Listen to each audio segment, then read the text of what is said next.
Good morning. Sorry about that. Hey, no, you're good. What's up, Drew? Hey, not much. Just running and getting a little coffee. There you go. You got to get the fuel. I dig it. Nice to Yeah. meet you. Likewise. Thanks for reaching out for this. I Yeah, really appreciate it. yeah, absolutely. Where are you coming out of?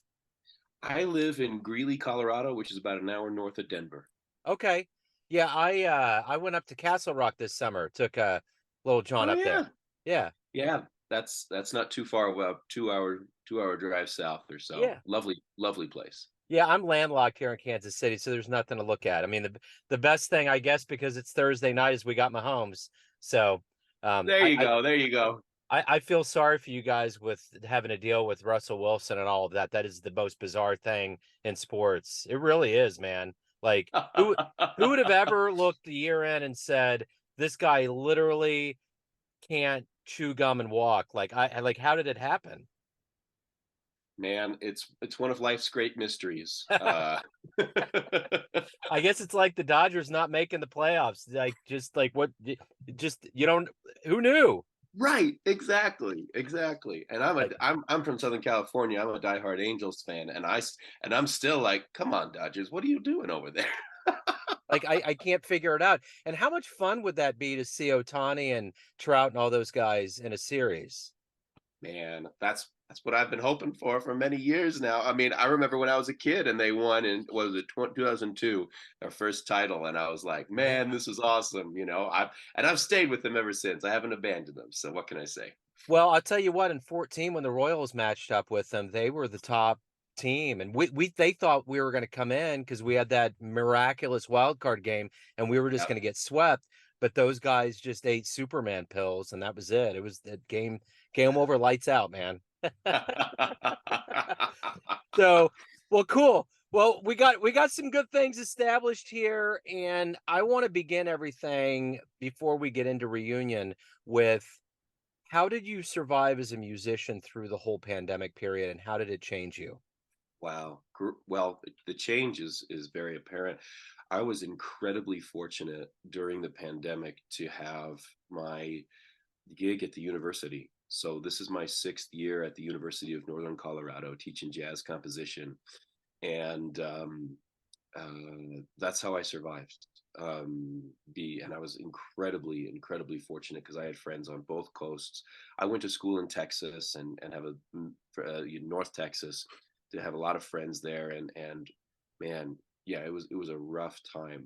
I was very fortunate to have my gig, and so that's how I survived. But it changed me. It actually was the seed for this album because I just stopped. For, I've always considered myself more of a commercial arranger than like a creative type, which is a bit of an oxymoron, someone might say, because you have to be creative to do anything, right? But either way, that's just how I saw myself. And the pandemic helped me see, like, no, I have a voice.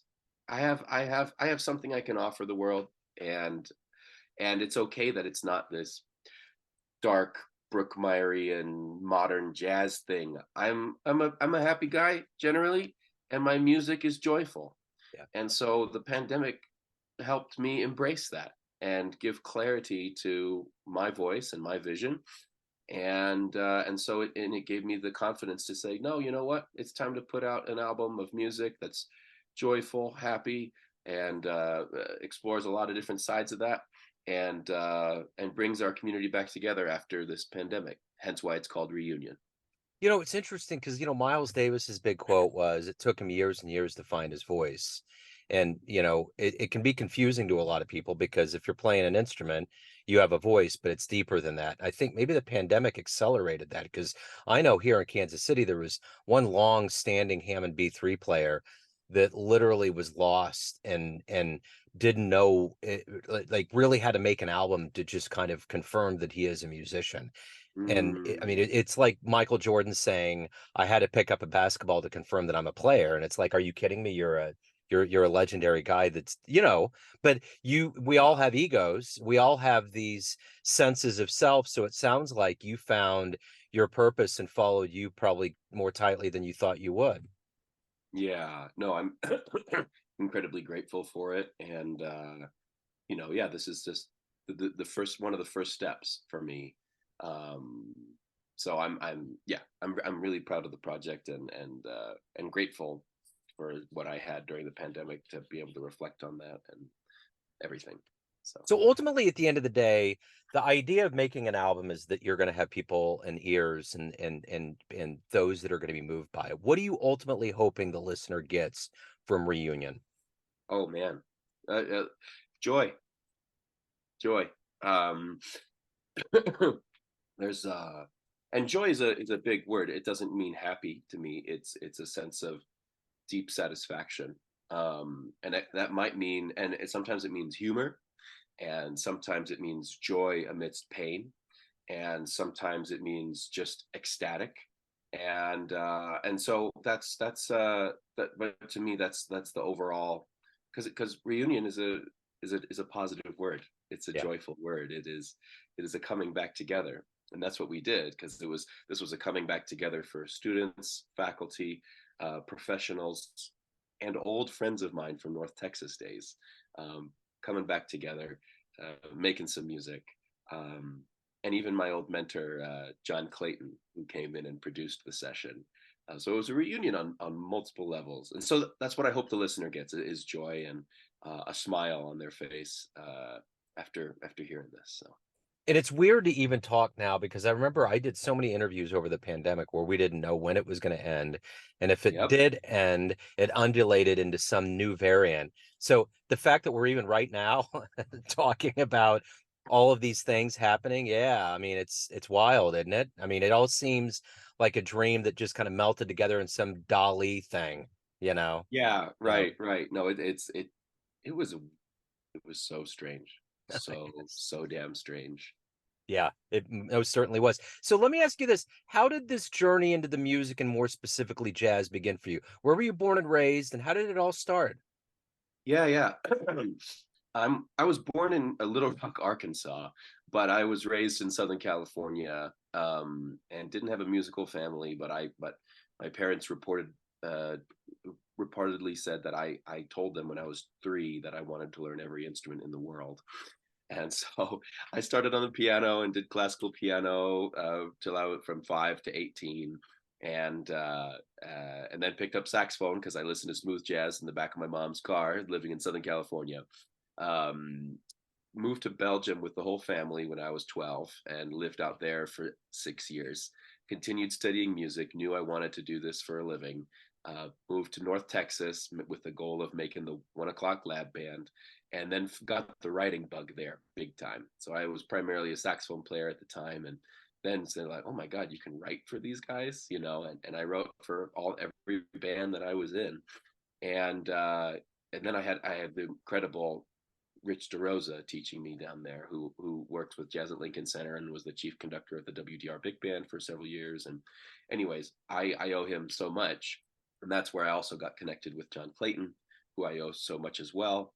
So between these two guys and then me following them and listening and everything they said, and then I wanted to be an orchestral conductor. So I started my Unity Orchestra, freelanced for a while in Texas, and then was incredibly fortunate to get the gig up here at this wonderful jazz program at UNC, Northern Colorado. So So that's the short version. yeah, for sure. So how did all of these different levels of geography throughout your life play into you finding your foothold and your voice? Man, that's a great question. You know, I consider myself very much a third culture kid. Having grown up in California, but then spent a lot of time in Brussels learning French and uh, developing an international identity here, and then having that all blown to hell in Texas. Now I say y'all. I'm a chameleon. Some people really hold on to their identity. I don't really. I like to adapt to where I am and become localized. And I think maybe that's part of who I am. It's like I'm flexible. I'm a collaborator by nature. I love leading and I love band leading. But my favorite assignments are when an artist comes to me and said, "Hey, what if blank?" Yeah. And And so I think it's, I don't know if it's the actual geography themselves, but just more the flexibility of having to move around and being adaptable has served me incredibly well as a musician. I've done some crazy projects, like just to name my favorite couple. One is I lived in China for 2 months and studied Chinese opera and combined Chinese opera with jazz. That was a crazy, crazy project. Yeah. Very recently, I studied Hindustani music, North Indian music, for the last year, and put together a whole project combining Hindustani music, classical music, and jazz in a 20-minute concerto for saxophone and bansuri flute with tabla, strings, and anyway. So and I just kind of, I think it's because of my background that I dive into these, and I'm like, let's just do it. Come on, Yeah. let's have fun. Let's go. Let's go. Yeah, for sure. So what was the first live jazz show you saw with your own eyes that blew you away? Whoa. Oh man, that's a great question. I am not sure. You know what? If it was probably, because I didn't grow up in a musical family, so we didn't go to a lot of shows, Yeah. Um, but the one that I was doing a camp in California, and I was like 12 or I was 13. Yeah, it was my first summer back from Belgium, and it was these local pros from LA teaching up there, and I was just like, that was so cool, and it was a piano trio, and I was like, oh my gosh, I really, for me, I really fell in love when I heard Gordon Goodwin's Big Fat Band. Yeah. Like that was it. And then when I got to college, I heard Count Basie for the first time. I'm like, oh, I see where it, I see where, and then Thad Jones and Stan Kenton and all my favorite bands, and it blew up from there. But live, it had to. I guess it was that camp, because then I did the Gordon Goodwin camp when I was like 15, and I heard them live, and I was like, you Yeah. know. Yeah. So um, yeah, I guess that was it. Yeah, that's connecting the dots. So, you have your hands in a lot of things as a professional, from education to writing to performing to recording. But what do you look forward to the most? What is it that you like the best about being a professional musician? Whoa, another great question. Um, you know, I think it ties back to what I was saying earlier. I love the collaboration. This Indian project that I recently did, that was a big feather. Yeah, that was like a really great time, a beautiful moment. Um, I love it when someone comes up to me and says, "Hey, what if you want to try this?" Yeah, of course I do. Come on. I do love my teaching. I love my students. I find I find a real joy in my students, um, and when the light bulbs go off. My favorite thing is to band lead and conduct, and I have a band that I lead in Denver. And we do like 5 or 6 concerts a year, and it's a great season and everything. It's hard to nail it down, but I think the collaborative writing projects and then bringing those to life. So obviously, as an educator, you're passing this very bright jazz flame on the history and the meaning of it on to the next generation.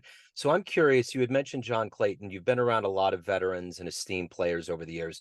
What have you gleaned from these masters that you in turn try to give to the students?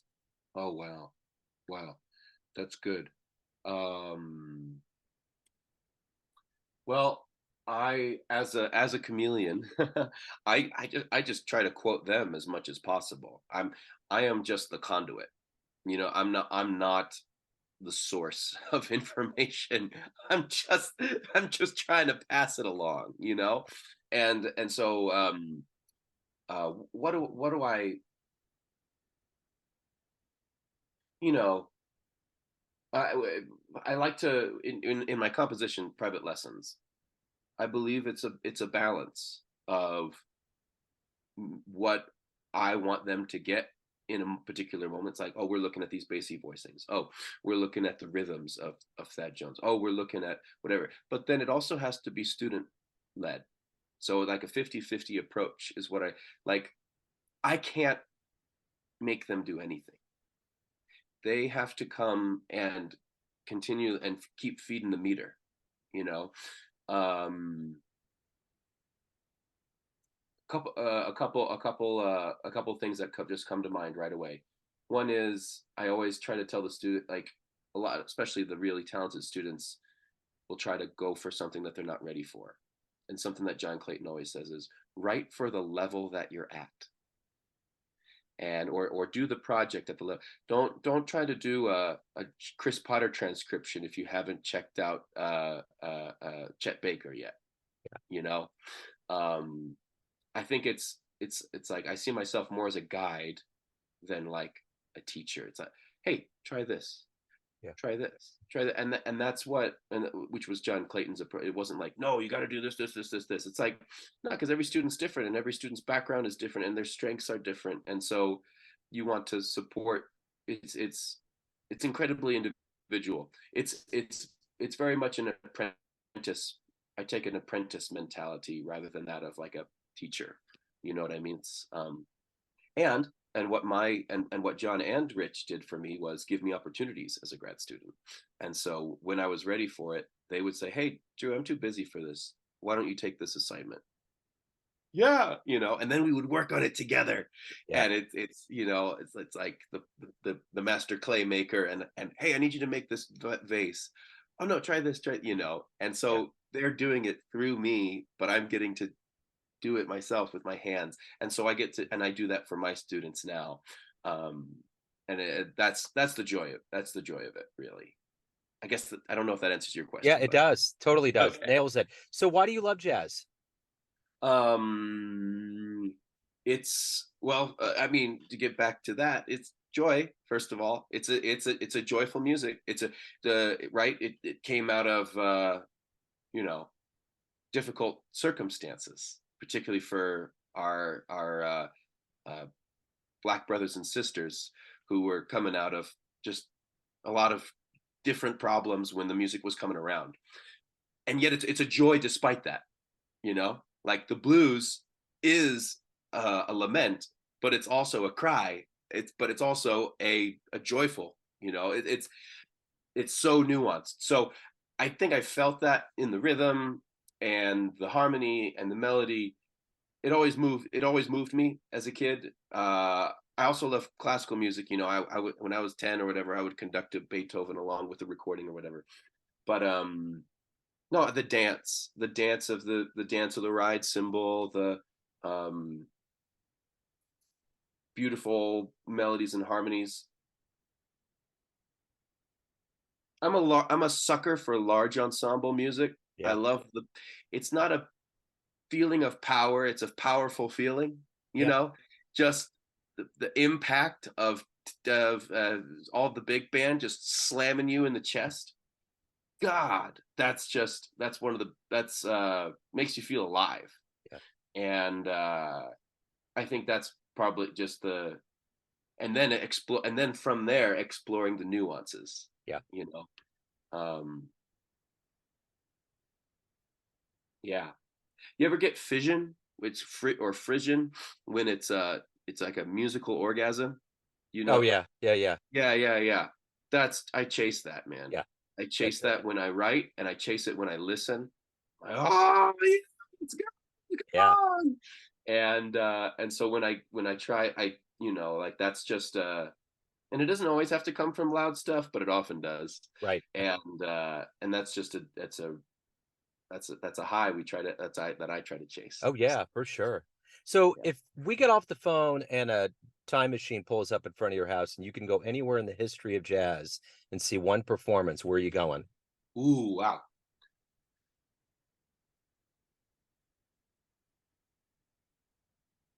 Thinking, thinking. Oh man, that's really tough. It's right now. It's between two. I'm really caught between Thad Jones' first night at the Village Vanguard, Yeah. the first Monday night. Yeah. Oh my gosh, what an Yeah. electric, what a vibe that would have been. Yeah. But I would really have loved to have seen the first sacred concert by Duke Ellington. Yeah. Because that music holds a very special place in my heart. Uh, and I've performed some of that music, and oh man, I would have loved to have heard Duke do this with the choir and this band, and um, yeah, Yeah. so That yeah, would be phenomenal. So at the end of the day, everyone has a perception of you, family, friends, fans, students, but you run the show. What's your perception of you? Who do you think you are? wow. that We're going right in. I love it. this is the therapy section. Yeah, right. Yeah, good thing I go to therapy. Well, I'm just gonna lay it all out there, as long as I have the platform. Sure. Absolutely. I let me put this right. In my faith tradition, I believe I'm first and foremost a lover, and so like I love my God, and that inspires everything to love around me, and so that comes first. Second comes my family, so my wife and my little 2-year-old baby, and then everyone else. And so that's my primary purpose in life, is to love, um, and imperfectly, certainly not perfect, and no one can do it perfectly, but that's like my primary thing. And then after that, and music is an extension of that. Music is a way that I try to love people, whether it's through my leadership or teaching, or the sharing of this music of reunion. you know it's a sharing of love ultimately, and that sounds really high and philosophical, and when we get into the nitty gritty of life, it's hard to operate with that kind of ideal. But either in the morning, some mornings, not all mornings, when I'm meditating or praying and thinking about it, like I center myself on that and say that is my ultimate goal, is to love. And so hopefully if people know me as a lover, then that's, at the end of the day, that's the most important. Great answer. So if anyone wants to pick up Reunion, learn more about you, live shows, anything about your world, where should they go? Well, Instagram would probably be the best place, but the album comes out November 10th, um, and it'll be available on all the streaming services and everything. A few weeks after that, it'll be on Bandcamp. And a single is out right now, the Pink Floyd track "Money," as de-arranged by me. But yeah, Instagram or website would probably be the best place to go and get information. Cool. YouTube as well. YouTube as well. Right on, man. Drew, this has been wonderful. Thank you for your story. Thank you for taking a minute out to talk about the journey. I appreciate it. Thank you so much. Thanks for your time, Joe. Appreciate you.